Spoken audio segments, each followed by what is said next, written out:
think the larger reason accessing your intuition is important is because it shows you who you really are. It shows you what you're Right. capable of as a human being.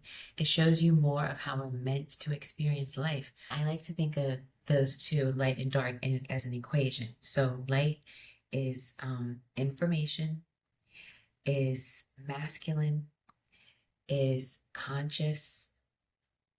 Is there anything else I want to connect to that? I guess that's those are four good. And dark is the unknown, is feminine, is subconscious.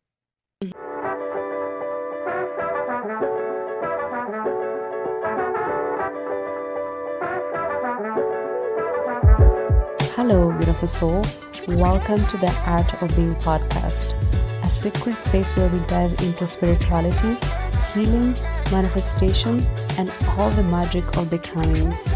We explore the depth of the human experience, the pain, the triggers, the healing, the expansion, the joy, and what it means to move through life with awareness and intention. I am Bamzi, a mindset and manifestation coach. I'm so glad that you're here.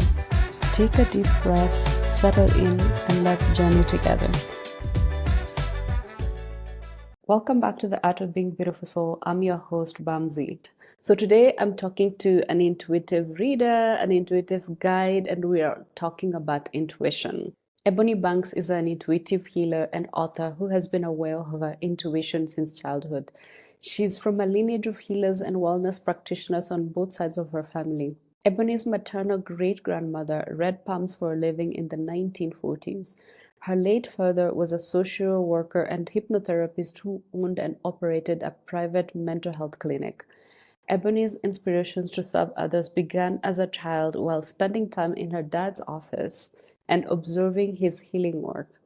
As a trauma survivor, Ebony has learned to use her wealth of inner spiritual resources to thrive on her own healing journey and is now inspired to teach other people on how to do the same. Ebony's main spiritual gift is clair-tangency, which means clear touch, and is the ability to receive information and impression through touch. Ebony considers herself a mystic and enjoys exploring the balance of physical and non-physical life.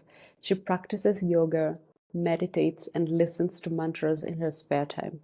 Ebony currently lives in New York City, where she shares her thriving spiritual practices with clients. Welcome to the Art of Being, Ebony. I am so excited to talk to you about intuition. Like I said, I know that there's a lot of listeners that we have that are like healing and awakening and are on their journeys, and would really, really love to hear from somebody like you that, has done that work for over 12 years now, right? Yeah.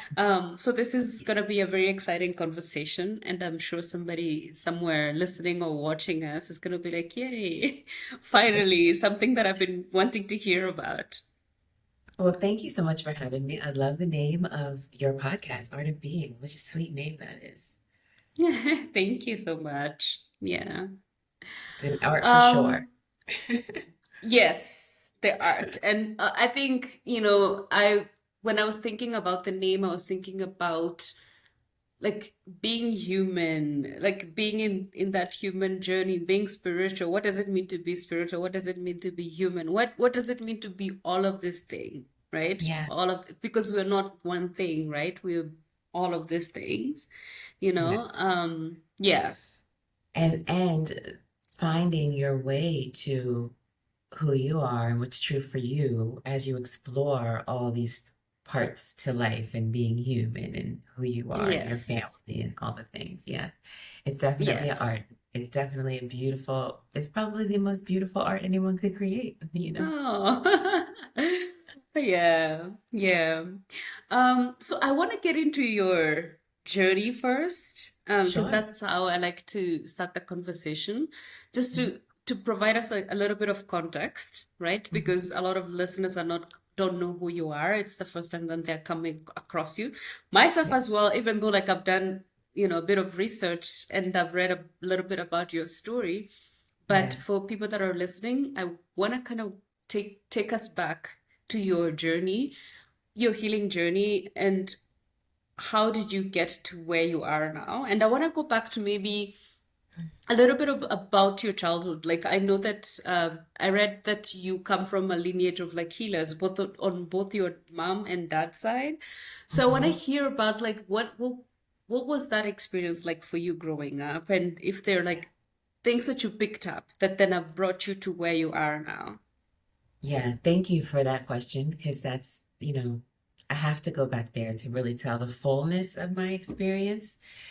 And so I guess I'll share that my maternal great grandmother, so my mom's grandmother, she read palms for a living in the Jim Crow South in the United States in Tampa, Florida. And she was really good at what she did. She had black and white clients. And at that time, Jim Crow South, white folks going to see a black woman was kind of unusual, right? Mm-hmm. And my mom remembers people being lined up at the front door and piled up in the living room. And, um, I like to tell her story because there aren't a lot of stories of Black women thriving in that day and age. And she did so well that she owned her home.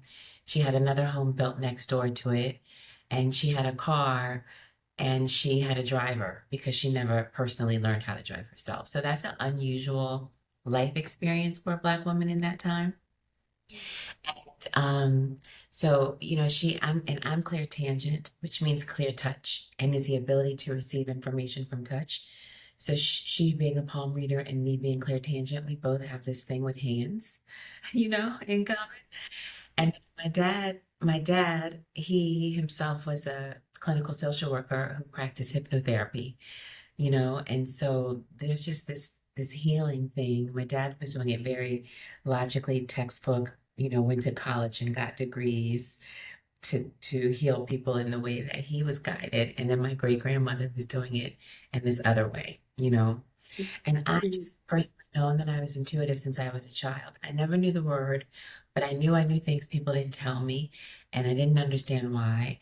And I went through a whole, rigmarole trying to understand like what on earth is happening because I was raised in a Christian church. And I was being taught about God and Jesus in Sunday school, but nobody was telling me about like me knowing things that nobody was telling me. Nobody was talking about that. So I was a confused kid, and I told myself I was bad and that I shouldn't know things that people don't tell me. It was years, many, many years until I understood that, oh, this is intuition, you know? I'm so curious about that because that sounds very interesting. And I've actually spoken to somebody similar to you who was very intuitive when they were like 7, 9. So Mhm. for you, like, what are some of the examples of the things that you knew, like, without even revealing, information Yeah. that's private? Like, what are some of those examples that maybe even freaked you out or like made you feel like I'm bad for knowing this? Yeah, just I knew like things about people's relationships, who was lying, who wasn't lying, even when people were putting on a face, right? So if someone was acting one way and saying out of their mouth that, oh, this thing is true, I always knew that that thing wasn't true. When it wasn't true, I always knew it wasn't true. And I don't think I'm unusual. I think most people are intuitive as children. I think for some reason I just had more of an awareness of something going on. And I think being raised in church helped me because church taught me that non-physical life is real. Church taught me that there's more than what I can touch, taste, hear, smell, and see, you know?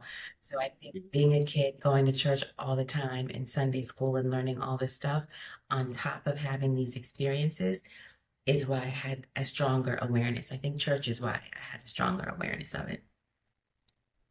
Does that Yeah. make Oh sense? my, oh my gosh. Yeah, absolutely. Yeah. And Yeah. how was that received by people like your caregivers, people around you? How was that like Well, received? I was a very sensitive child, so I cried. My mother, her biggest recollection is that I cried all the time. I was Mhm, upset often. So mhm. I didn't Yeah. express it. No one knew. Well, I kept it to myself, so I didn't say, I'm having these experiences.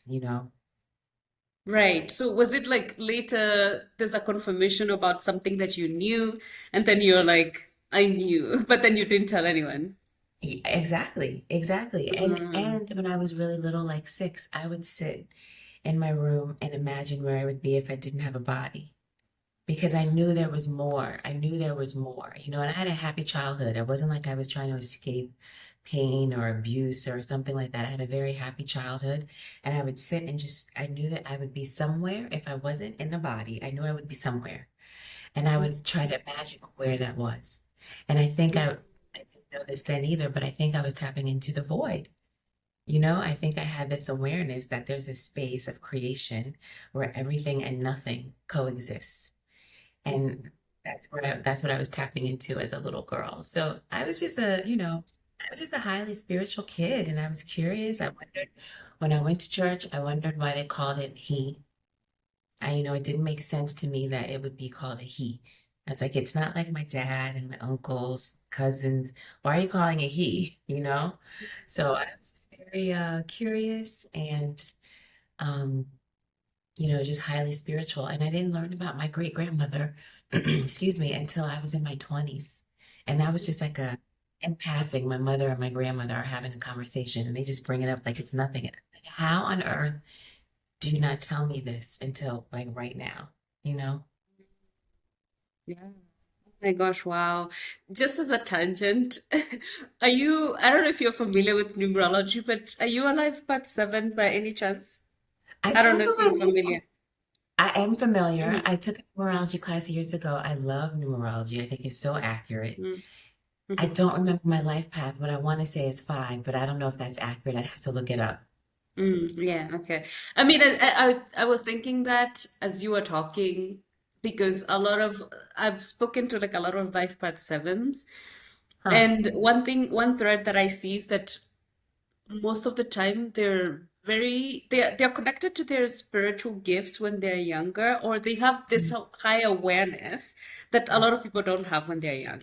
But anyway, Mm. so as you were speaking, I was like, maybe she, but yeah, People do have awareness when they're young, though. I yeah.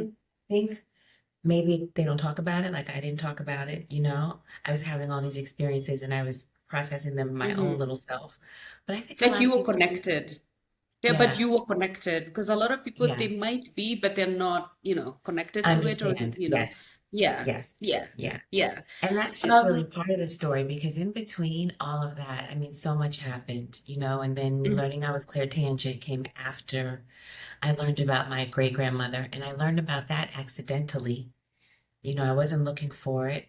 It just, yeah, I was with a woman who was attuning me to Reiki when I thought I had another appointment.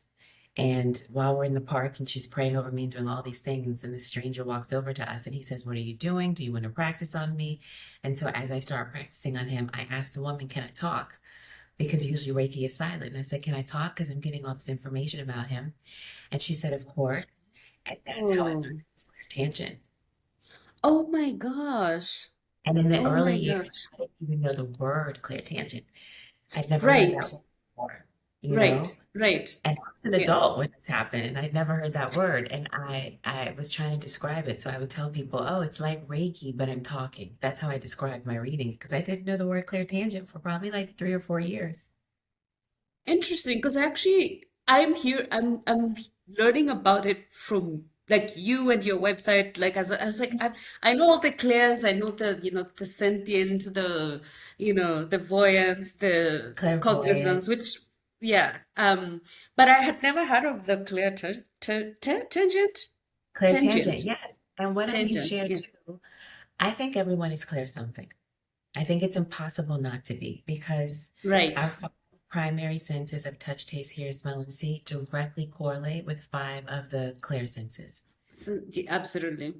And there are actually Absolutely. seven clear senses because two of them don't correlate. And one is clair-cognizant, which is clear knowing, which is when you just know something without anyone telling you.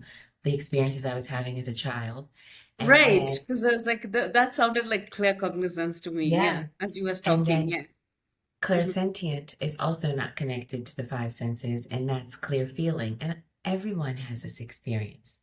You Mhm. can feel when someone is staring at you for too long. You can feel when someone is walking too closely behind you. Mhm. Those are Yes. levels of having clairsentient experiences. Yeah. Yeah. And so for you, how did you because for me, the tangent, does it work like when you're touching? Because I know it's with your hands, right? Yep. So if it's with your hands, does it come as sensations? Because like for me, if it came as a sensation, I would confuse that as clairsentient. Like Yes. how is it that there was no confusion for you and like you're like this is something else? What made Well, it something else for you? yeah, that's such a great question. And so for people who are clairtangent, the interesting fact is that clairtangent triggers clairsentience and the clairvoyant. And also some claircognizance happens for me too. So when I touch the person, it triggers the other clair senses. So all of that is happening for me in real time. But had I not touched the person, I would never see those sensations. Right. So Oh that's my how it gosh. works. Yeah, Oh yeah. my gosh. That's so Does that amazing. that? That makes sense a lot because so for me like my clairs, I know that cognizance is the strongest one or like but so most of the time the way that it's like I have the cognizance, but then it's confirmed by a sentient. It's confirmed by like a feeling. So for Yes. example, like maybe when I'm connecting, and this has happened like several times when I'm like talking to a friend, I've always been that advisor friend, the one Mhm. that you come to for advice. Um, I've always had that like wisdom, whatever. So whenever I'm talking to somebody, sometimes the information that comes, I'm like, I did not know that. That is not something that came from me. So Right. that's the cognizance, right? It's like a download that comes like a fully formed thought. And so Yep. whenever that comes across and I'm telling them, I have like the fully, like the chills because I'm like, where did that, the first time that it showed up, I was like, where did that come from? Because it didn't come from me. So it's like a Well, confirmation, the body sensation telling me that, yeah, that is yes, information that they needed to know. Yeah. absolutely. And most people will have more than one. It's Yeah. not like you're going to just only experience the one thing because they're so closely related to how we experience touch, taste, hear, smell, and see overall. It's Mm-hmm. going to show up, in a lot of different ways. And when it comes to clairvoyance and seeing, it's also seeing in your mind's eye. So some people can see out of their physical eyes and they're seeing auras, they're seeing energy, they're seeing, I Mm-hmm. don't know, maybe they're seeing people who have transitioned or remnants of people they're seeing. I don't see that way. I see in my Mm-hmm. mind's eye. That's how it primarily shows up for me. And in the Mm-hmm. mind's eye, it's similar to like when you close your eyes and you envision something, like you picture yourself on vacation, you picture yourself eating a certain food, you picture yourself in a certain outfit, you picture yourself talking to a certain person. Clairvoyance shows up in that same way. The Mm-hmm. difference is it won't be something that you put there intentionally. It'll just show up there Mm-hmm. versus you actually thinking about it and forcefully seeing it, you know? And I've had that also, like dreams are, like if you're having visions, like your dreams are vivid, is that part of like because my dreams are very vivid, right? Like, and they're vivid not because some of them have come true, but most of them, they're vivid, like my subconscious is like staging a play to Yes. tell me about my like what's happening in my waking consciousness, right? Like what is my Yes. emotional state, whatever. So it's like a very vivid, and then when I wake up, I'm like, okay, this is where I'm at with regards to like my inner world, my consciousness, and all of that. So Yep. that is also like a form of Absolutely. clairvoyance, right? Yeah. Absolutely. Many people are experiencing clairvoyance in their sleep. People who can remember Mm. their dreams, who have those vivid dreams like you do, that's a form of clairvoyance. If you're receiving information from the dream that is applicable and useful to you in your waking life, because sometimes our Hmm. dreams are chaotic and it's just our psyche processing our stress. Yes, That's absolutely. your intuition, that's not Hmm. your clairvoyance, right? And understanding all of this takes discernment. Um, However, it's Yeah, really, it's taken me years to get to yeah. understand my dreams. Yeah. And Yeah. that's Hmm. healthy, because you don't want to make things up and you don't want to give things more meaning than they actually are. So it's important that discernment is there. But yeah, I think a lot of people experience clairvoyance in their sleep. Yeah. Oh Yeah, I my hear people talk about it gosh. all the time. And just in general, I want to be clear about defining what intuition is because some people could have different ideas about it. And the way I understand it Mm-hmm. and write about it in my book, is that intuition is information. It is Absolutely. information that is Mm-hmm. for you and you and your life. So while it may Mm-hmm. involve other people knowing something about someone else, that's not the intention of intuition so that you can like read people's mind or, get inside. That is not at all the, you will have information about someone else only so that you know how to navigate and experience with that person, but it's not about Mm-hmm. that person. So I just want to be clear Right. because some people think, oh, it's just about me like reading minds or knowing things about other people. No, it's about you getting information to navigate your own life and to create what you want to create for yourself and to align with whatever your desires are. And so, of course, it's just going to naturally at times involve other people, you know. Right. But what does you meaning like if you're not doing it as like a this like if you're not using it the way you're using it for yourself to read for other people and give them information, if Mhm. you're not practicing that, then intuition is for you. Is that what you're saying? Because like if let's say Absolutely. like you're doing what you're doing, like I share you're using readings. your gifts, yeah, you're doing readings for people. So then Mhm. like when you're getting that information, that is for the other person, right? That is for the other person, but I mean people who aren't Right. readers. And Okay. because Okay. everyone is using their intuition all day, every day. I use it very Mm-hmm. specifically most of the time to support people in my readings. Mm-hmm. However, for people who are not reading, people who are just doing it every day, because it's a tool. I think of it as another form of intelligence. And so we're Mm-hmm. all operating on this form of intelligence all the time. And I actually do think it comes from us. I just think it comes from the divine part of us that's connected to source, whatever you call Absolutely. source, you know? Yes. Yeah, absolutely. Yeah. Yeah. So I want to go back to your journey. Yeah. We got into a tangent, Yes. which is lovely because that's what I like to do. So I want to go back to your journey and when you first touched that person and you Mhm. realize that, oh my gosh, my intuitive gifts are being activated, you know? Yeah. So did you know that, okay, now this is what I want to do? Was that No. was that was okay. Talk to us about like what was your journey getting to like understanding that okay, this is actually my gift. This is what my soul wants to do in this lifetime. It's such a journey. So Yeah. that was 12 Hmm. when I learned this about myself accidentally. Hmm. That was in 2012. And at that And you time, I say don't know, you already an adult, yeah. I was an adult, and I don't know if you Hmm. know that I'm a trauma survivor. So I I, saw that. Yes, I saw it. so I had not dealt with my trauma. I didn't start dealing with my trauma till 2016. So it was, that's a whole nother thing. And because of the trauma, um, I was just trying to like manage in life and deal with myself in my life. And so I just didn't have the capacity to show up fully, or more fully, I should say, more fully. So when that happened in 2012, because I was already highly spiritual and I already processed life a certain way, I was just like, oh, this is cool. Like, What a cool thing. afterwards I went to my then boyfriend's house and I was like, oh, this just happened. He's like, oh, give me a reading, so I started giving people readings, but it was just kind of Mm. people word of mouth. And then I like Mm. probably 2018, I started like publicly working, giving people readings through, a company in Brooklyn that was like Mhm. all for spiritual practitioners, people doing all kinds of things, numerology, astrology, you name it. Mhm. So I was like on their website, featured as one of the practitioners. And, so I started giving readings publicly in 2018.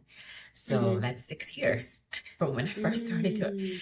And then I didn't start, I don't, it's just been such a journey because so much of it has been intertwined with my trauma.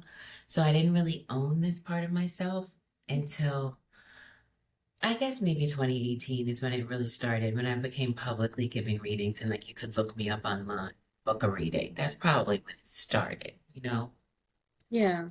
And then a year Yeah. later, I wrote a book, which isn't out yet, but it's a memoir about my whole healing journey from childhood to 2019-ish, and I was just connecting all these dots about myself and how my whole life had already been showing me that this is who I am, but I just hadn't been ready to own it. Mhm. Yeah. Yeah, thank you so much.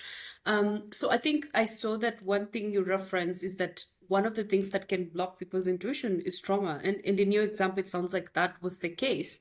So can you talk to us about how your trauma was blocking, if you're, happy to share, how your trauma Yeah. was blocking, your intuition, and how like then it blocks people, some people might have an inkling of like, oh, I actually think I'm connected and I have this thing, but Yeah. then because of trauma, they're not, like the same way that you weren't fully able to access or like even step onto that, version of yourself because of the trauma. If you can take us through that.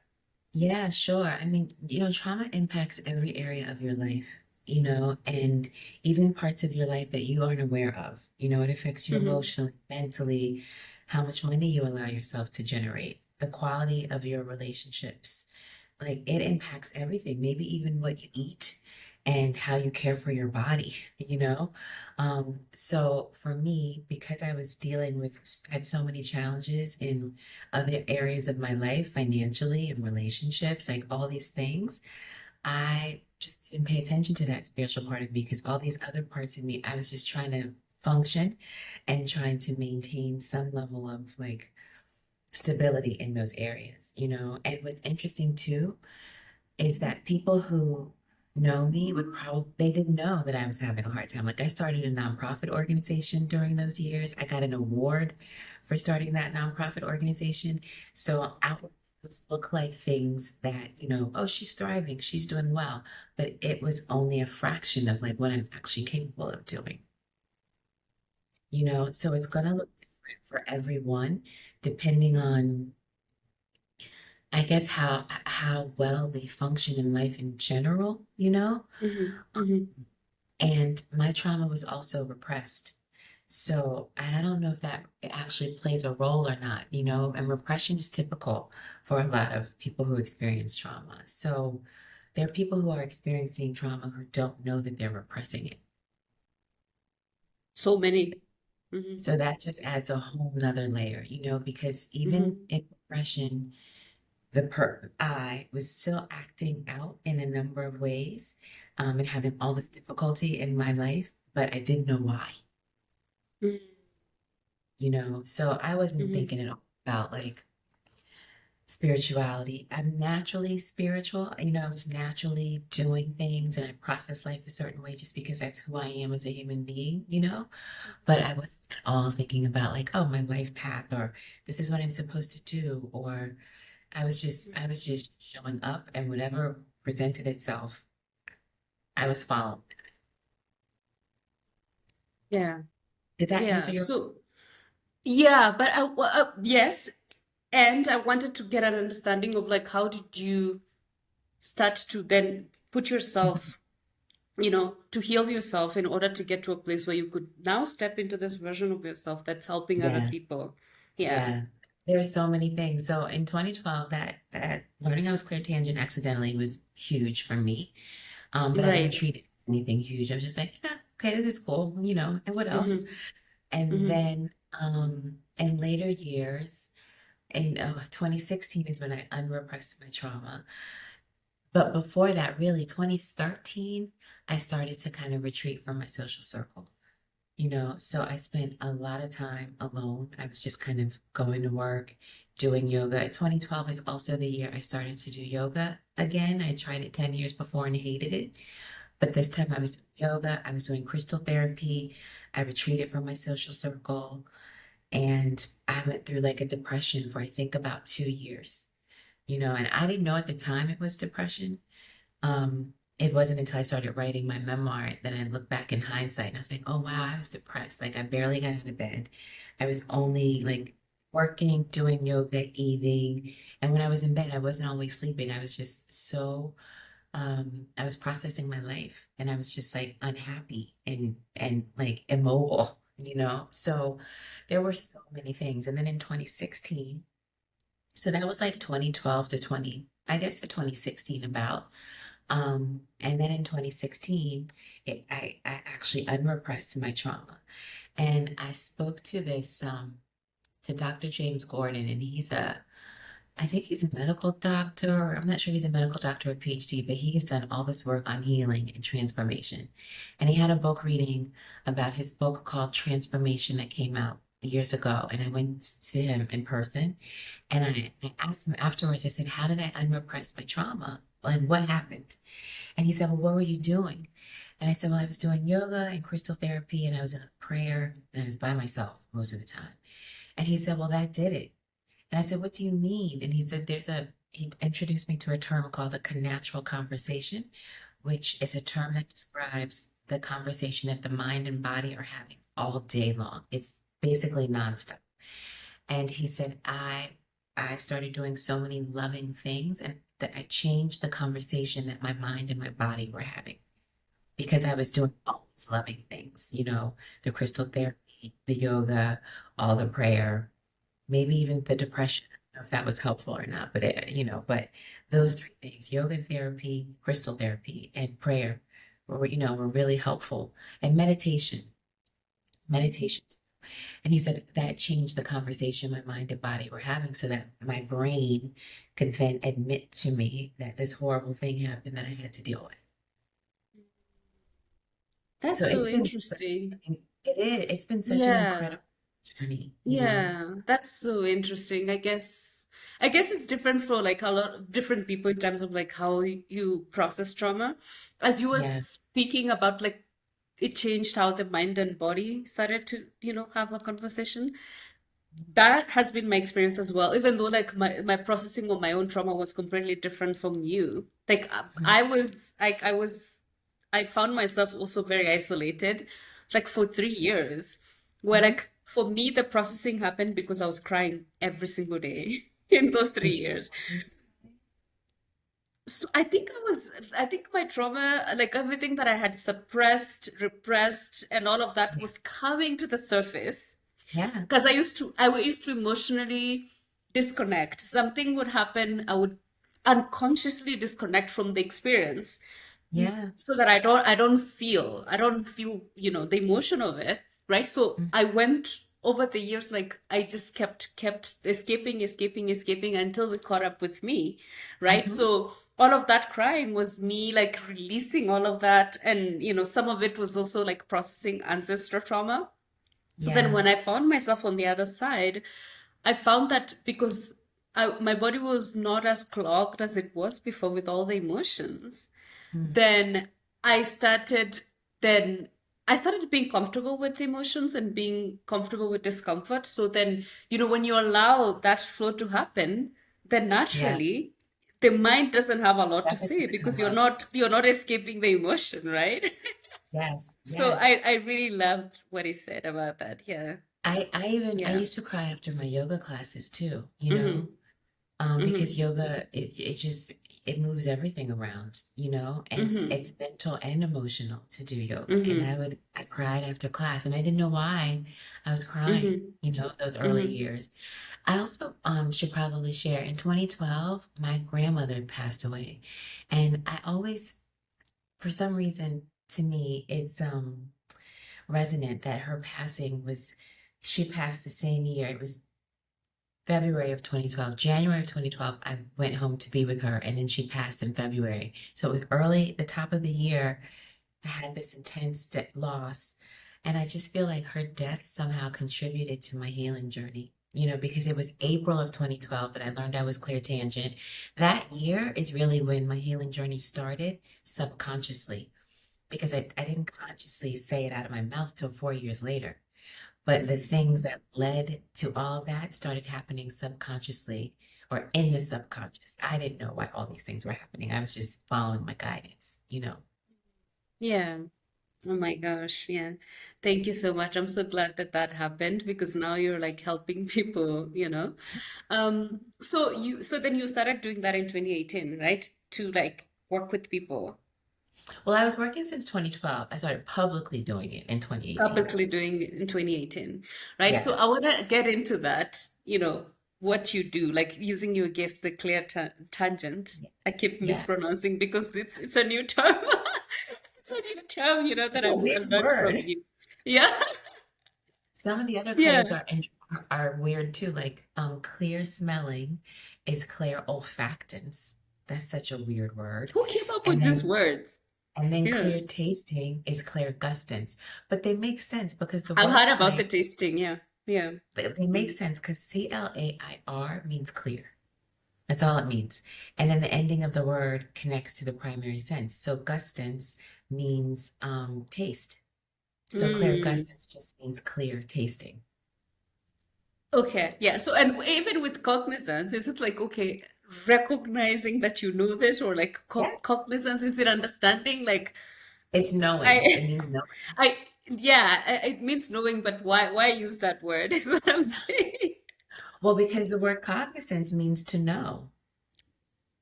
Okay. Is it So it's a just like so Latin? clair huh? Are this like Latin words or? I don't think so. I don't think so. I think they're Mm, just really, it's like the formal way of saying touch, taste, hear, smell, and see, and okay. feel and Yeah. know. Yeah. But I'm sorry, you were going Okay. to ask me. No, yeah, let's talk about clair-tangent, like the Yeah. work you do. How is it so like when you touch somebody, then Mhm. like you said, it activates the cognizance, the voyance, maybe the sentient as well. So when you touch somebody and you're working with them, are you getting like, is it a download that comes in thought form? Are you getting sensations in your body and visions, or like is it all the three of them, or like is one stronger than the other? Like, how do you get this information? And in Yeah. fact, I want to like the question is layered, right? How do you get this information? And when you were beginning to do this, what was it that made it so clear that like, okay, I can trust what I'm receiving to build that confidence Oh, that that's such a actually good this question. is, yeah, because we doubt ourselves a lot. And I'm asking as a Yeah. person that has doubted themselves. Yeah. Yeah. I guess I'll answer your first question first. So well, I don't know. What happens? What happens when I'm doing it? So I don't think about it at all when I'm doing it. Like it's not at all my brain. I'm just being really present to my body. And so when I have a reading and like I'm touching the sole of someone's left foot, right? I will feel a number of things.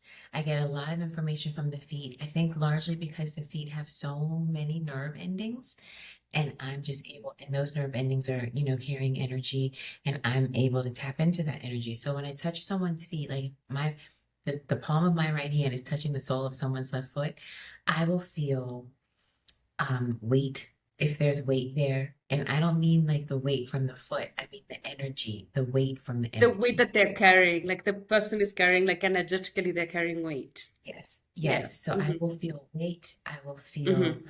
movement. I will feel temperature. I will feel pressure. I can feel texture.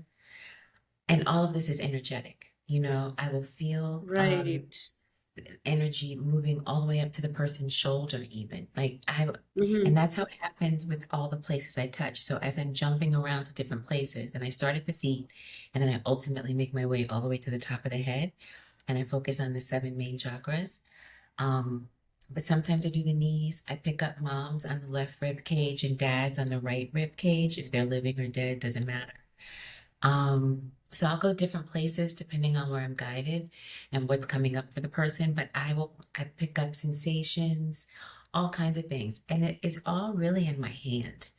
I try to create as much distance between me and the other person, so I don't want to feel it in my body, in my heart, in my, Ooh, mm-mm. that's what I was actually wondering if like the sensation comes, like if yeah, yeah. Oh Okay, that's no. good. Yeah, I'm yeah. feeling it all. It's just in my hand. I'm getting it all in my Mm. hand. And when I have remote readings, I use a teddy bear as the Mm. person's body, and I get the same information as if the That's person what I was gonna was ask in that touch about with my remote. body. That's so interesting. I think the way I understand it, I think my brain is trying to understand what on earth is happening. And so Mm. my brain understand like that's why I need the teddy bear because I think I in truth, I don't think I should need the teddy bear, right? But because my Because you are brain energetically connecting to their energy field. Yeah. Yeah, that's Mm-hmm. why I can do it from a distance, right? The Mm-hmm. person can, I Mm-hmm. have clients all over the world. So Mm-hmm. I think the teddy bear is just helping my brain somehow Mm-hmm. logically understand how I'm able to do this. But I don't think I should Mm-hmm. need the teddy bear. I think, maybe Mm-hmm. in the future I won't need the teddy bear. But then because I do focus on different parts of the body, it helps me focus. Mm-hmm. Yeah. Oh my gosh. Okay. Yeah. My second question was about Yes. trusting the information that you're receiving. And Yeah. so, how did you know to trust? And first of all, like, Yeah. how did you know the interpretation? If you're getting sensation, what is the interpretation that you're giving somebody? And second of all, like, how did you know to trust like what you're Yeah. receiving? Such a good Mm-hmm. question. So, I never really questioned what's coming up because I had that experience with the stranger the very first time. Like there was zero doubt. I'm just telling him Right. Mm-hmm. literally the way I think about it is I'm telling the person what their body is telling me. And the body holds everything from utero. Things the Mm-hmm. brain has forgotten, the body still holds on to. Absolutely. Yeah. So, Mm-hmm. so with him, there was no doubt. I was just talking, talking, Mm-hmm. talking. And that's how it is most of the time. I have had occasions where something's so wild, I'm picking up something so wild that I'm like, my brain will then kick in and I'll ask myself, like, should I say this? And then I say it, and of course it's always accurate, right? Like there was a woman who I gave a reading to, and I could tell she was a heavy meditator. And this was a remote reading. So this is me using the teddy bear. And we're on the phone, right? And I don't see her. It's just usually they're on speaker. And I could feel that she was a really heavy meditator. And I could feel that when she meditated, she held something in her hand, a small object in her hand. And it wasn't coming across as a crystal, it was just coming across as a small object. And and I was later to able to connect her with Egypt, and that crystal, that thing that she held in her hand had some significance to Egypt because she personally has a very strong relationship to Egypt. So I was just like, it was just such an abstract reading, and I was questioning, like, what on earth? So when I say all of this to her, she tells me that she found a rock on a beach in Egypt that she meditates with, and that she's adopted and has a very strong relationship with her adopted father who's Egyptian. Right. So her reading like was about all the stuff connected to her dad. So sometimes I will get information that I question, but I still try, I have learned to say it anyway because it's always accurate. Like another woman, I was giving her a reading and I was picking up tree bark on her heart, just You various were types picking of up, sorry. tree bark. Oh, okay, okay, okay. Like Mm-hmm. different kinds of tree bark, like 4, 5, 6 different kinds of tree bark on her heart chakra. And I usually pick up people in the heart chakra. Mm-hmm. So I was like, Mm-hmm. what on earth, what is this? And I was seeing the color and the textures. That's how I knew it was different tree bark. My hand is feeling all of this and I'm seeing it in my mind's eye.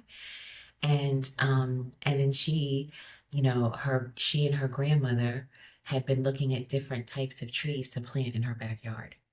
And her grandmother had recently passed away. So that was just a little tidbit from her reading. So even when it's really bizarre, I've learned to just say it because it's always accurate. Your intuition is always going to be accurate. Always. Yeah. Your brain won't always be accurate. Your brain will lie to you. Your brain will tell you things that's not true. Your brain will make up things. Your intuition doesn't have the capacity to do that. It's only going to tell the truth. Yeah. No, if we only listen to our intuition, if we Mhm. only knew to even how, connect to our intuition, which honestly is a good segue as well, because then I want to get into like intuition.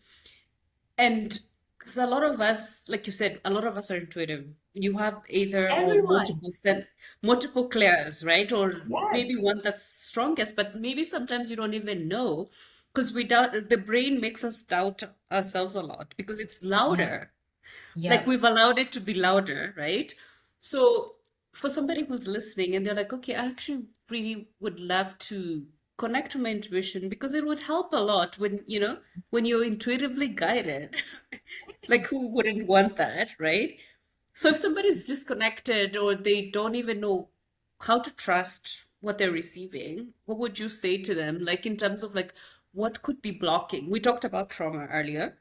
Yeah. What else could be blocking their intuition other than like maybe things that they suppressed or repressed? Yeah, there's so many things, and it's really practical. It's a practical way to access it because I don't, I recognize intuition is supportive in like getting us to our desires, but I think the larger reason accessing your intuition is important is because it shows you who you really are. It shows you what you're Right. capable of as a human being. It shows you more of how we're meant to experience life. Everyone has intuition because it is a tool for us to use in life, but we don't use it. We don't use it. So it's not just about like, I want to use my intuition so I can have what I want, so I can, stay safe, be guided, whatever. It's about really owning the fullness of your capacity as a human being to exist as a human being. I love that so much. Yeah. I love that so Like much. that's really Mm-hmm. why how I see intuition. So, Mm-hmm.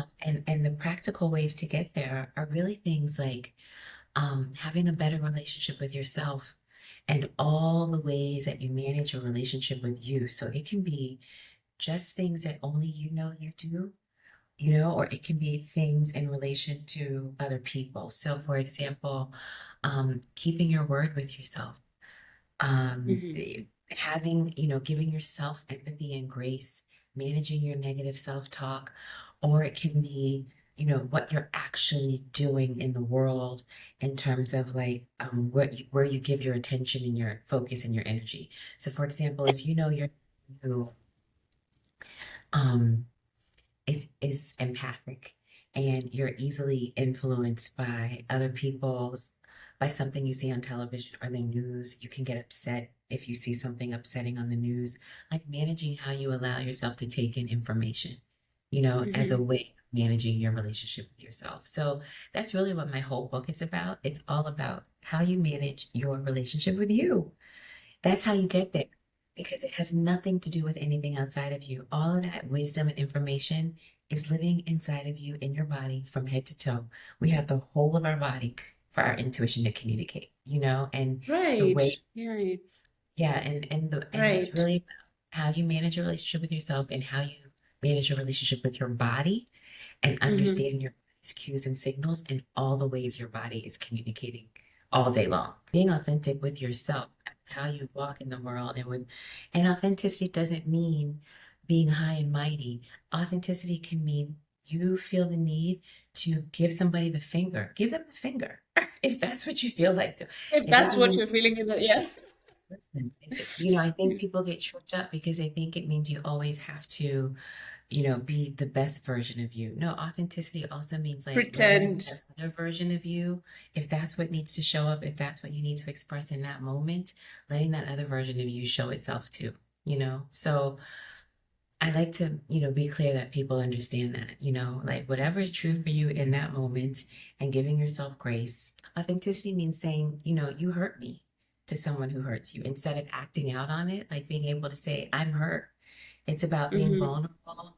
There are a lot of things that connect to authenticity that people are uncomfortable with, and it's Mm-hmm. also about expressing yourself Mm-hmm. in whatever way you need to, however that shows up for you. Yeah. Yeah. Oh my God. Thank you so much. So now I wanted to get into you talk about like the levels of intuition, which I Yeah. read some like your article that you had, published on Substack. So I wanted Okay. us for you to take us through that. Like if Yeah. somebody's wondering like where they are with their intuition, if Mm, you can take us through the three levels of intuition, as you like yes. to talk about. Yes. I generally think of it as like beginner, intermediate, and advanced. Beginner would be someone who can feel the person walking too closely behind them. That example I used earlier, or someone who can feel when someone's staring at them and that person is across the room, right? But you can Hmm. Hmm. feel the energy coming from The that energy. direction. Hmm. So you turn and you look, and lo and behold, that person is staring at you, right? Hmm. Also, like some people can like smell when they're near water. If they're in an unfamiliar place that they're not familiar with, or if they're going towards the beach, they can smell it in the air, right? Those are kind of beginner level because all of those ways are giving information. They're giving the person information about their environment, about what's going on in that moment.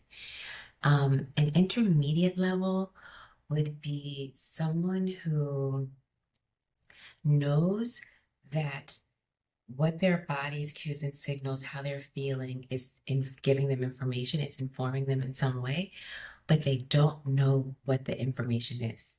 So like they know what something's happening. Something's happening right now, right? I'm feeling something, but they can't pinpoint it and say, oh, I'm feeling XYZ. They just know I that actually it's, think I think I have some of that. I I think think, most people are intermediate. yeah, I think like, and especially when it comes to, I've told a few people this. Sometimes when somebody's who I'm connected to is about to transition, sometimes I have like sometimes it comes as a thought, but sometimes it's like a feeling, a looming feeling of death, but I don't know. Like until like next day, I'm somebody tells me, oh, so and so passed on, and then I'm like, oh, that's what I was feeling. And I've had an experience where like I was woken up at night, I jolted awake. And I was like, what is happening? And the next day I learned that somebody passed on that night. But sometimes it's just like a looming, like when I lost my uncle last year, that the evening before, I just had this looming feeling of death. And at the time, of course, I did not understand what was happening. Like I didn't have the words. It was just like a feeling, and because nothing is happening, then I didn't even pay attention to it. But the next day, I learned of this person, and then I was like, oh, that's what I was feeling, you know? And I've had several experiences like that. So I don't know Yeah. if that's What like it makes me intermediate or sad. beginner. Hmm. It's sad, that people are transitioning, but what makes me more sad was that you were having those experiences and you couldn't grasp the fullness of it. Right, That right. makes me so sad because I think most people have the experience you're speaking to. That's typical. People know Hmm. something is happening. And this also makes me want to go back to what we were talking about a few minutes ago around Hmm. um like some ways that people can access their intuition more. And it's really about being present because we're usually doing so many things and we have so many outer distractions that when something like what you just described happens, if you're doing something else in that moment that is important to you, you're not going to give your full attention to that feeling, vision, whatever it is that just happened, right? So it's really about also being really present with ourselves and with our bodies. And when those things happen, like stopping and taking the moment to say, okay, something is happening. Something is attempting to communicate with me right now. What, what additional information can I get? So, like, you have to stop in those moments and ask yourself, what is attempting to be communicated to me, and how can I get this additional information? And then, like, pay attention to your body and see what your body is doing. Where is your body tight, versus like more relaxed? So, all of that is going to help you understand what's happening. Yeah, so I find that very interesting. So let's let's use the example of my uncle, right? Yes. So if I'm having like if I'm I because sometimes I've done that where like okay, something is happening, I need to um anyway, I'll come back to that. But let's use the example of my uncle. So if I'm having that feeling of like looming of death, and I don't know how to explain it, it was just like, how do I like even if I like it's telling me like oh somebody's about to transition, is it possible to like get additional information about so and so is about to Yes. transition? You can get Oh. the name. Yes, yes. But so But when then that happens, that would make you so anxious the whole day. well, I'm Yeah. glad you bring that up too, because there's Hmm. so many things to manage. Some people think they want all this Hmm. information, but do you really, right? Do you Because really? I would if Because, I get that the name of his name, I wouldn't be able to sleep the whole night. right, I because hmm. sometimes the information you receive, it's always going to be loving information. It's not going to tell you to hurt yourself or to hurt someone else. That's your Hmm. brain or something other part of Hmm. you, right? Like your intuition is always going to be loving, even when it has something challenging to say, like someone is about to transition, and your intuition is you, right? And it knows you. So in this scenario with your grandfather, Uncle, my uncle. Uncle, with your uncle, I'm sorry, your intuition would deliver that message to you in a way that is gentle enough that it wouldn't upset you. If you are unable, if the passing of that person is so upsetting to you that you wouldn't be able to receive that well, then I don't know if you would receive a name. Like Yeah. I would, because it would be so you would not there's a part of you that may not allow you to receive that. Okay, I see. Because it would want to protect you, like it Yeah. wants you to go to bed and sleep. Yeah. So Yeah. it's gonna be different for everyone, you know? Mm-hmm. But Yeah. it's a good point about do you really want that information? Like I'm in the space now Mm-hmm. where I can be aware of anything, like and I can hear I'm fine, You can right? handle it. Yeah. I can handle it, but everyone needs to be mindful of that because it's not always going to bring you, the things that are rosy because life is not always rosy. It's going to bring you and intuition is information. It doesn't judge what is bad or good or it's just going to bring you information. Yeah. Yeah, absolutely. Yeah. But but Mm-hmm. what everyone should do when that is happening is to stop and to bring all their attention inward. If you have to close your eyes, if you have to take some slow, long, deep inhales and exhales, and really bring all your attention to you and your awareness of yourself when that is happening. And that's how you Mm-hmm. get more information. You're not going to get more information if you are not giving it attention. You have to give attention. You have to be intentional. You have to consciously Yes. choose to connect with this part of yourself, at least in the beginning. And then over time, as you become more seasoned, not you personally, but anyone, as people become more seasoned with like being with themselves in this way, then it becomes more easy to access. But Yeah. initially, because because it's quieter than our thoughts, we have to purposefully be more intentional about connecting with it. Yeah. Oh my God. Thank you so much. I actually really love that. And it's really, really helpful, especially for people that we doubt ourselves so much. Like that time, I didn't even give it, I just had a feeling. I was just like, what is this feeling? I didn't pay attention to it. I just kept moving. And then the next day I found out, Oh my And I've had God. other similar experiences. I've had other similar experiences where it's a thought that came, like a thought of about death, about somebody and death, and then I was like, why am I thinking of that? And then later it's like confirmed. I just wanted to point out with you specifically and what you shared that since that information is making its way to you, it's useful to you. So, how we were just having a Mm, conversation about being ready to receive it, the fact that that information is making its way to you tells me that you're actually ready to receive that information. Otherwise, it wouldn't be trying to make its way to you. And I just want you to know that. like you can handle it, is what you're saying. Like I could, Exactly. yeah, Otherwise, yeah. you wouldn't have even had an awareness.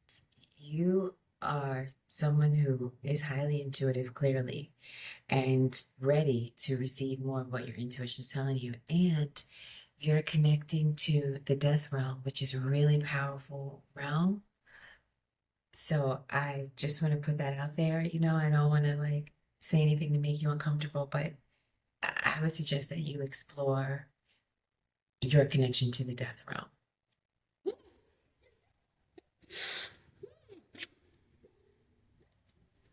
Yeah. and know that you can Okay. handle it. Mm-hmm. Know that you can handle it because that that realm I think is so highly I mean there's nothing higher more highly spiritual than that like world and that realm and that power and that transition and transformation like whoa. So that tells me how powerful a human being you are, that you can hold, that your energy can hold that because this is how it's showing up for you, but you don't know how to yet fully align with it. Mm-hmm. Yeah. It's funny. I've never thought of like I've always known that okay, yeah, I get those feelings, but I've never thought of like going that direction. It's like it's a direction. It's like death is not something that, in terms like conversations, we don't, those are topics we shy away from, right? We don't talk Yeah, about that, and then we're surprised when somebody transitioned, when like death is like part of, it's the only thing we're guaranteed. it's the only thing we're Yeah. guaranteed. You know, there's Yeah. on my podcast, there's a woman who speaks to this. You should just listen to that episode. It's the episode titled they have this perception that I was Buddha, baby Buddha. It has baby Buddha in the title. She's a Reiki Okay. master, and her name is Mm-hmm. Yolanda. You should listen to that episode. She comes from a whole Mm-hmm. family of people who work in that field, you know, morticians, Mm-hmm. you know, dieners, different. You should listen to that episode. It'll blow your way. Absolutely, absolutely. I would love to listen to that. I'm gonna check it out on my walk tomorrow. That's what I'm listening to.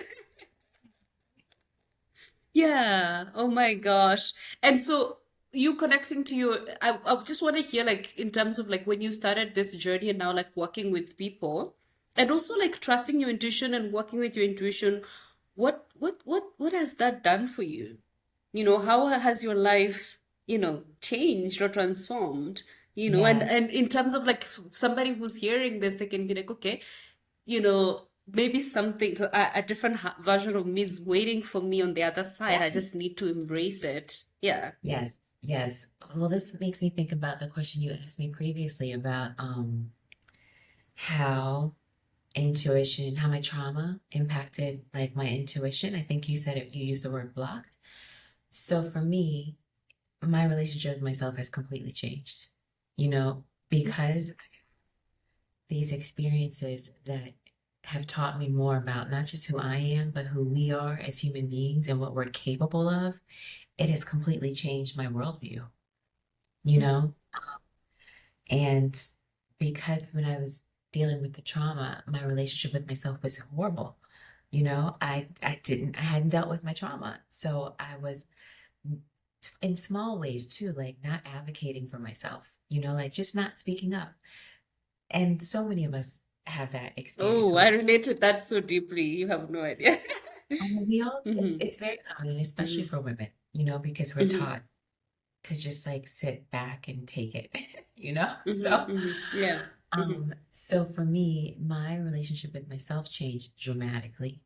And I'm sure that connected to me naturally trusting myself more and being able to, you know, just understand that like this is who I am. It was a journey towards self-acceptance, you know, like this is just who I am. I can't fight it. I can't hide it anymore. You know, these things are showing Mm-hmm. up for me and I'm not even looking for them. And there's so many other stories I could share, but it would take up so much time. But it's all in my memoir, you know. But Mm-hmm. that's not out yet. That'll be out soon. But it's changed everything because I no longer look at life the same way that I did. And I don't see myself and my participation in life in the same way that I did before. You know, Mm-hmm. so I generally understand life as being loving, which is not something I understood before. You know, I changed my perception of like dark and light. You know, I think dark or Right. I know Right. dark Right. is as Mm-hmm. powerful and equal to light. It's not evil, it's not bad, it's not demonic. You know, Mm-hmm. I started learning that probably in 2019. And Mm-hmm. my birth name is Ebony, which is essentially Mm-hmm. dark black. That's what Mm-hmm. my name means, you Oh, know. right. Right. Yes, absolutely. Yeah. And Mm-hmm. and so and I think my name is that now because I have Mm-hmm. this understanding. And I just generally have a Mm-hmm. strong relationship with subconsciousness. And I guess just Mm-hmm. to be more definitive about how I understand dark and light and how it bridges intuition, because the information that our intuition is giving us is essentially a bridging of what is living in our subconscious becoming conscious. So with you, right, like you knew that your uncle, something was going on, your subconscious, those feelings were in your subconscious, but you didn't consciously know it until after the fact, right? Mm-hmm. And so for you, it didn't make it out of the subconscious to the conscious. It just Mm-hmm. stayed dark. It stayed in the Mm-hmm. subconscious. And I like to think of those two, light and dark, as an equation. So light is information, is masculine, is conscious. Is there anything else I want to connect to that? I guess that's those are four good. And dark is the unknown, is feminine, is subconscious. And intuition lives in our subconscious mind. So it's in that dark place before it becomes the light of information and becomes known so that we can use it in our lives, you know? Yeah. Oh my gosh, I absolutely love that so much because I was gonna ask you that because I had seen one of your short videos where you were talking about how you need to allow your shadow to do what it wants to do. And Yeah, I really love that because that's what you just spoke to. And I'm so yeah, glad because in my own journey, I've also been getting into that as well. yeah. Because for so long, the reason that I partially I was escaping is because I didn't want to look at some of the darker parts, some of the parts we deem as dark, right? Yeah. The things that we don't want to see. But these days, I just use it as like, there's more of me to love. There's more of me. It gives me more information about myself. So every single time, maybe like I observe myself like having whether it's a dark thought or like I'm triggered or like, I don't shame myself. I don't feel that I'm a No. bad person. I'm like, okay, that is information. And I need to go. So I give myself like moments to go quiet and kind of understand like which part of me do I need to love even more and bring it into consciousness. And I'm so glad that you spoke about that. Well, I'm Yeah. equally as glad that you just shared what you shared because those parts of us, when we, and by those parts, I want to be specific, the parts of us that are not our best selves, the parts of us that we don't, that we hide from maybe other Hmm. people, the behaviors and things that we engage in that, people Hmm. call shadow, vices, all those things. Hmm. It's so important for us not to judge ourselves and judge those behaviors because there's so much information we can learn about who we are when we actually stop and look at it and like Hmm. ask, why am I doing this? Why am I attracted to this? Why do I like this? When you ask yourself those questions, you will get answers. And those Hmm. answers are going to lead you, believe it or not, to your divine self. It's not going to Hmm. lead you to this shadowy character in the corner, right? It's going to actually show you why you like those things and how you can better understand your your relationship to those things, right? Absolutely. So you Yeah. can then be empowered by it as opposed to Yeah. being empowered by it. Does that make Yeah. sense? Like how, yes, like how are they serving you? Because they're serving some part of you, right? And Yes. I want to understand like how, because even though I've been exploring that, I actually never connected it to intuition. And when Yes. you started to talk, you said that you made that connection, and I want to understand like how you got there, Yeah. because I find that very interesting. Yeah. Oh goodness, that's such a big that's a big question. So, Yeah. um, One how should that I you're ready to answer. how should I answer this? So I write all about this. I've gotten to this place largely from my writing. I've been a writer Hmm. in a very different capacity for over 10 years. And so writing the Hmm. books was kind of natural and it just helped me make so much sense of my life. But Hmm. so um I was very much attracted to things that people would consider dark, right? In the traditional sense, things that are not healthy for you, not good for you. Hmm. And, this is my younger self, my 20 something self. And I knew I Yeah. was attracted Hmm. to these things Hmm. and I owned it. I didn't see a problem with me being attracted to Yeah, those things. good. Yeah, own it. And Yeah. then later, as my spiritual journey started, and I learned like who I am in spirit and the archetypes that I resonate with. And I guess, this connects to my trauma too, because this is going to take us down a whole rabbit hole, but I'm just going to go there Go. because Let's do it. I'm a rape survivor. And my rape is what I repressed for many years. And rape is when I mentioned earlier that repression is very common. It's in particular, it's very common for rape survivors, right? This is what my therapist told me. And so I also resonate very strongly with the archetype of Persephone and also with Oshun. And Persephone and Oshun are both considered dark goddesses, right? Mm-hmm. And Mm-hmm. with Persephone in particular, the story of Persephone is she has been mothered, heavily mothered, and hadn't experienced a lot of the world. And some versions of that mythology use the word rape to describe her descent into the underworld. Hades raped her Mm-hmm. into the underworld, and in the underworld is where she went on her own version of a healing journey and got to know herself. And she then became what is, she's now known as like queen of the underworld because she was forced to go down there and she learned about it so much that now she understands it better than anyone, right? Mm-hmm. Mm-hmm. So I share all that because in writing my book and in connecting all these dots and all these ways that I process my healing journey and my trauma, I understand how much I resonate with Persephone, who is a dark goddess. And so in my journey, so much resonates with her. Being from a mother who overly, if there's a such thing, overly mothered me in a sense to protect me from the world, but a part of me still being very attracted to things that are considered dark and having to go on this descent into the underworld through my own experience of rape and my own healing journey to kind of come out on the other side and understand the underworld in the way that I do and darkness in the way that I do. And again, my birth name is Ebony, So all of these things for me just really taught me so much about who I am and what darkness really is, and how what I was attracted to was actually showing me who I am, but I didn't understand it at the time. Right. I didn't Right. understand it.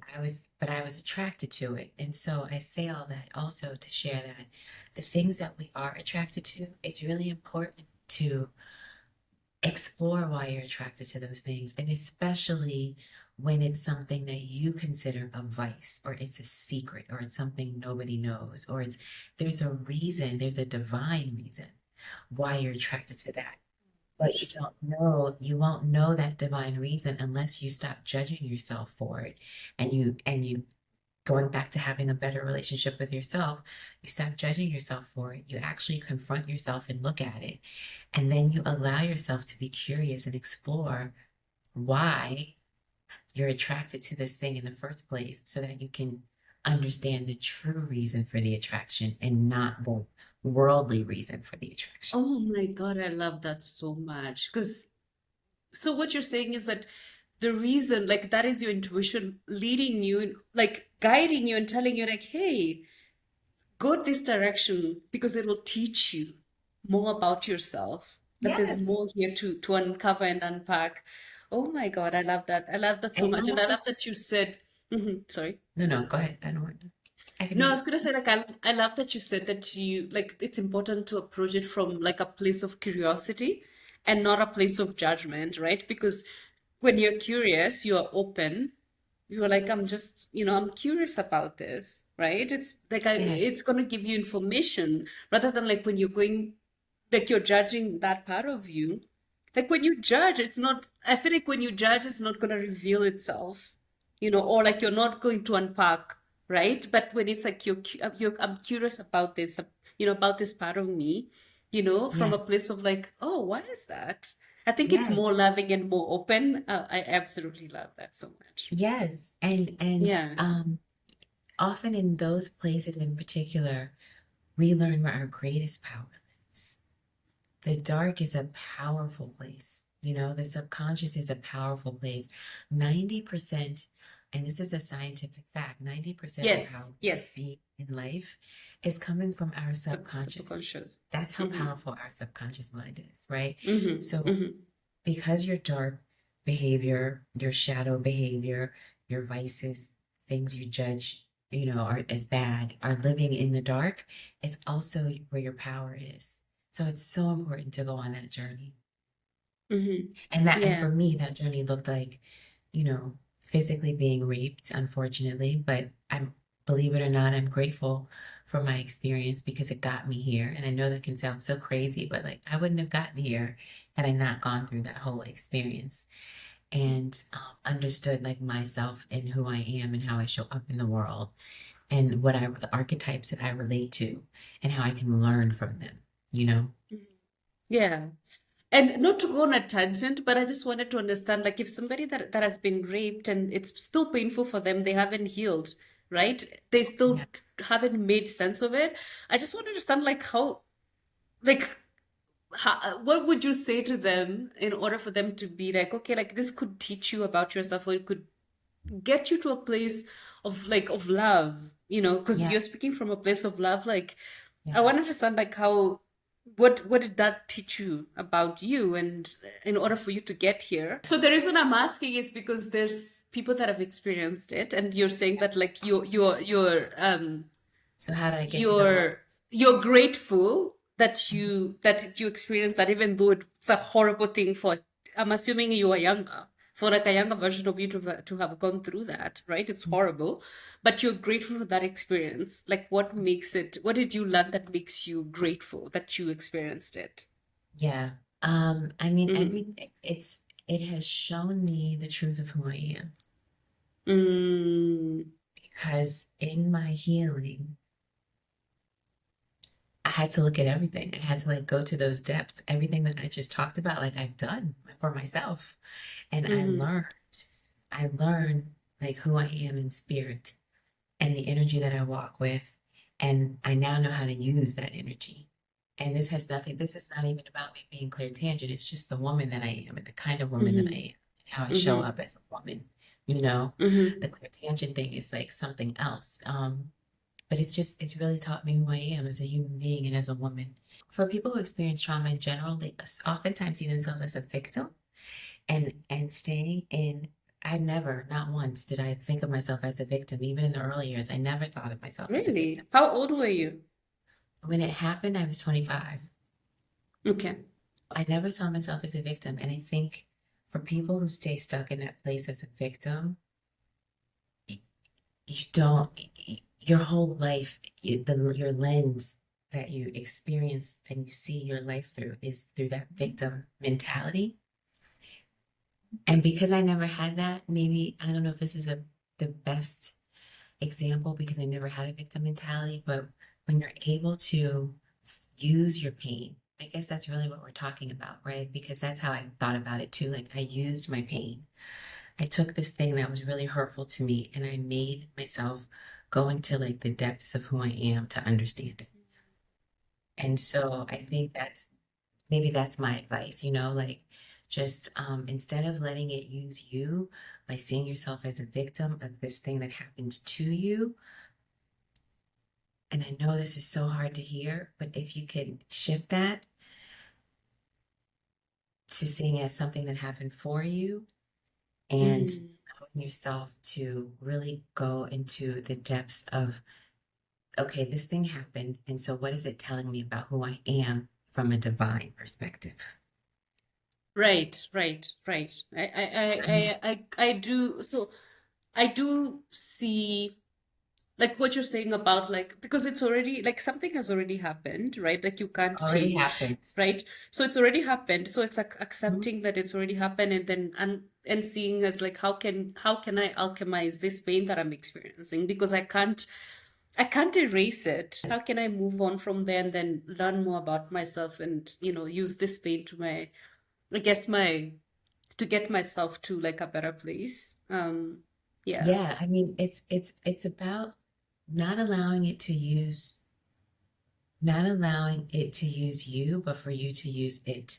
Okay. Yes. Okay. Does that, Yeah. is that I kind of want to like make it really clear and simple for people to understand because I think so. I do get what you're saying, because when it uses you, so if you're stuck in the like, why did this happen to me? Like if you're stuck in the why, then it's gonna use you, right? Because you're still asking why did it happen, even though it's already happened.